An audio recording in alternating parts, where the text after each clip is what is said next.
Hey everyone, I'm Army Gaming. Welcome back to my channel and welcome to another make your own pack event video. Unlike other videos where I go through every single monster and give you guys pros and cons, this time I'm going to try something new. I'm only going to focus on the monsters I think really stand out. So instead of going through each of them, I'm just going to pick a select few. And I'm doing this mostly because already one day has passed. I really wish I could have gotten this video out yesterday, but unfortunately I couldn't, so it's getting out today. And there's currently a team wars consisting of female, mechanical, and epic. So I figured I should just get this video out as soon as possible. And so with that being said, the first monster worth considering purchasing is the Mestra Borg. And this monster really stands out for its skills. Check this out, mechanical advantage magnetizes all of the enemies, and it gets the Mestra Borg one extra turn. So all of the enemies are magnetized, you get an extra turn, and then check out Metallic Symbiote. This skill deals moderate metal damage to all of the enemies, and you gain regeneration. So this monster is incredibly self-sustaining while being able to deal a massive amount of damage. On top of that, he can also heal all of his team by 40%. He can potentially poison all of the enemy's monsters with noxious smog, or he can heal himself by 30% if needed to.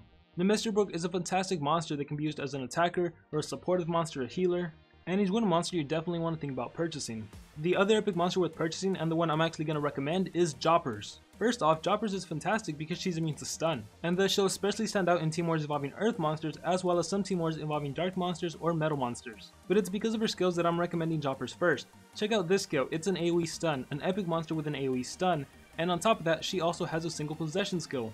So due to the fact that she has two main methods of immobilizing, she's really versatile. If you can't stun but you can possess, go ahead and possess. If you can't possess but you can stun, go ahead and AoE stun. And for an epic monster, she has a pretty good speed of 2900, which means you can give this monster 2 speed runes, especially if she's ranked up. It's even easier to do this. You can give this monster 2 speed runes, have her go before the enemy attacker, and then just take control of the enemy attacker instead of stunning. Joppers is extremely good and you don't want to miss out on your chance to get her. And lastly we have Pfio. Now Pfio actually has the exact same speed as Joppers, but he also has a pretty amazing power of 2980, and again this is an epic monster at level 90. If you scale Pfio up to the legendary level, level 100, his power is actually 3278, which is pretty darn good for an epic monster. And then just take a look at Pfio's skills. Thwomp Slam deals moderate metal damage, may magnetize target, gains 1 extra turn. So not only are you dealing 35 metal based damage, you're also magnetizing the enemy monster, and you get an immediate extra turn. Which means you can follow it up with Chomp Chomp, which is a 60 damage skill that also applies bleeding, so you can pretty much guarantee that whatever monster you attack with this combo, Pfio is going to be taking them out. Or another combo you can do after you magnetize and get an extra turn, you can use Mushroom Munchies. This skill deals moderate metal damage to all of the enemies and it makes all of the targets bleed. So not only do you potentially eliminate one of the enemy monsters, the other enemy monsters are all going to have bleeding, which means their power output is reduced by 19% and their life is going to be reduced by 10% for the following 4 turns. And as a nice little benefit, this monster also has a single stun with no cooldown, so if you need to immobilize, you could always immobilize. But I guarantee you that most of the time Pfio is going to be taking out any monster you need to. And thus, if you're in need of an attacker epic monster, you definitely want to prioritize getting Pfio. But if you're just in need of an overall good epic monster, look no further than Joppers. Anyways, now I'm going to move on to the mechanical category, and there's only 2 monsters I'm going to be discussing. First off is ROFL. First off, ROFL has the amazing base speed of 3476, so he's faster than pretty much like 90% of the legendary monsters. And as for skills, his main immobilizing skill is Trollololo. With this skill, an enemy monster can't attack for 2 turns, however during the first turn it can't be attacked, and on the 3rd turn that monster will deal triple damage. So the good thing about this skill is that it essentially immobilizes the enemy monster for 2 turns. Think of it like a Mega Stun. And the great thing is, like Mega Stun, no one is immune to this. Unfortunately, this skill isn't as good as Mega Stun, because during that first turn the enemy monster is immobilized, it won't take any damage. And then by the 3rd turn, if you don't take out the enemy monster, it's going to have triple damage. So that can be a little risky, but don't worry, it's still amazing that you immobilize for 2 turns. So overall, I would say the skill is really good. Not to mention, even if the enemy monster does have triple damage, if you happen to have another monster that can possess it, you can just use it to your advantage. And if you don't have any way to possess it, all you need to do is find some way to take out that monster before it can attack you. ROFL also has another attack called the Maze Effect, which basically applies 2 random negative effects to all of the enemies, and so this skill is actually pretty good because after you use Cholololo, you can use the Maze Effects and maybe you can land some sort of immobilizing on the enemy monster that will potentially get triple damage. Maybe you can drain its stamina, maybe you can freeze it, maybe you can stun it. This skill can definitely help you out. ROFL can also apply a negative effect called Illuminati Confirmed, which basically makes it so you never miss your target. If you attack with an AoE, or if you have a skill that says 50% chance to automatically kill the enemy, it's always going to land. On top of that, the enemy monster gets negative healing, and they can't use any shields for 3 turns. And lastly, this monster also has an AoE burning, so he's a pretty good monster overall. And so he's definitely a monster you may want to consider purchasing. However, for the mechanical category, I think there's one better monster, and that would have to be Mechamancer. And although Mechamancer doesn't necessarily have the highest base speed, 3454 is still pretty darn fast. The reason Mechamancer is pretty good is because he has this skill right here, the Calm Before the Storm. It's an AoE skill that possesses all of the enemy monsters, and it also gives them damage reduction. And yes, although damage reduction and possession don't kind of go hand in hand, it's still really good that you can possess all of the enemy monsters. And if you're still not convinced that he's worth getting, take a look at Devotion. May give double damage to target, may possess target requires cooldown. So with this skill you can possess one of the enemy monsters and give that enemy monster double damage. This is obviously the kind of skill you want to use against the enemy attacker, because if the enemy attacker has a buff and it attacks its own team, the game is pretty much yours.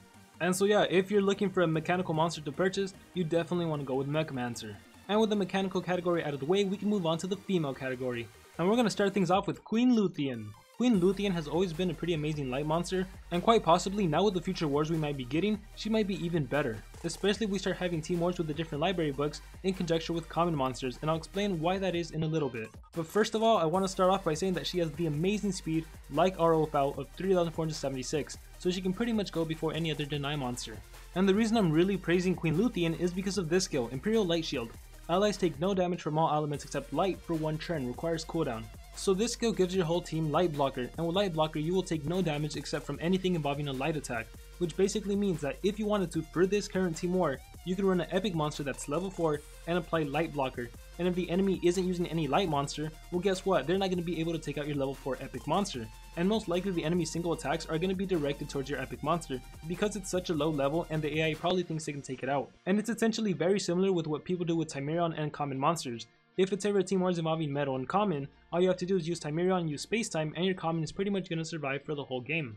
And to make things even better, she also has a single blind skill which reduces the enemy's accuracy by 50%, and it has no cooldown, so you can spam this as much as you need to against as many monsters as you need to.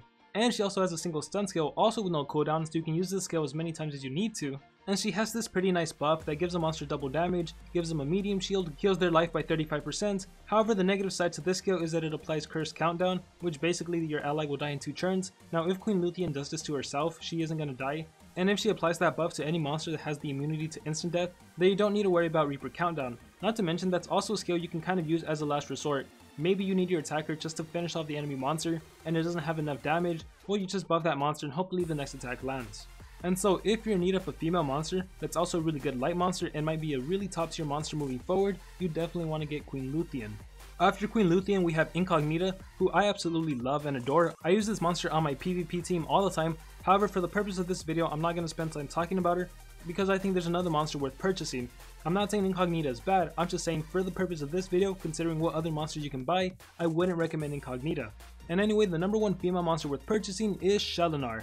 And I'm not even sure if I need to give an explanation on why Shonar is the best monster to purchase. Speed is 3465, this rivals many deny monsters. Now of course you won't be giving Shonar all speed runes, but that just shows how fast she is. She also has a pretty high power of 3432, and on top of having amazing stats, her trait is immunity to stun, so she can't be immobilized by stun, which is pretty much the only thing fire monsters can do to her. And anyways, the reason Shonar is so good is because of Inner Fire. This skill gives her double damage and an extra turn. Having the ability to give yourself double damage is pretty much the same thing as saying, I'm gonna give myself a level 10 strength rune for 1 turn. And not only that, she gives herself an immediate extra turn. This is way better than all those other monsters that can self buff, but then you need to wait for the next turn to actually utilize it. And a skill like Inner Fire becomes even more powerful when she has other skills like Flame Piercer, which deals 60 damage and it has no cooldown. So not only is it spammable, after you use Inner Fire, you might as well think of this skill as having a damage output of 120. And to top things off, she also has a skill called Flaming Tackle, which deals 45 damage and it has no cooldown and it applies burning. And you might be thinking this skill isn't that great, but considering she can do Inner Fire then Flaming Tackle, think of this as having 90 damage. And the reason Flaming Tackle is actually amazing is because this gives Shonar the opportunity to one-hit the enemy fire monster. Shonar also has another skill called Burning Corruption, which burns all of the enemy targets and makes them weak to fire attacks, and this skill is good because it can set up for Firestorm. And Firestorm is an AoE skill that deals 30 damage and gives burning to all of the enemy monsters. But as you can imagine, if you set up with Burning Corruption then do Firestorm, the enemies are as good as gone. And so Shonar has 5 really amazing skills to choose from. I actually have 2 Shonars. I have one with the Flaming Tackle build, for those situations where I can't deny for 2 turns and I need to immediately take out the enemy fire monster, and I have another Shonar with Burning Corruption build that I normally utilize when I know I can deny for 2 turns, or when I know I need to set up because Flaming Tackle won't be enough. And so I highly recommend buying Shonar. Not only is she a good female monster, she's currently the best fire monster in the whole entire game. And quite honestly, if you have the gems for it, you might want to do yourself a favor and get yourself quite a bit of Shonars. And so anyways, with that being said, this is going to be my recommended pack: Shonar, Mechamancer, and Choppers. And if you just have a stack load of gem summers and you just want to diversify the number of monsters you have, another pack I would recommend would be Queen Luthien, ROFL, and Pandolfo, or any combination of those 6 monsters. And with that last little bit being said, that is going to conclude this video. I really hope it was helpful. I'm sorry if I went kind of fast. I just really wanted to get this video out there, and I really hope that this video was able to help someone. Please let me know in the comments below which monster you actually purchased or which pack you purchased. Once again, thank you all for watching. Like always, remember to dream big and pursue your passions.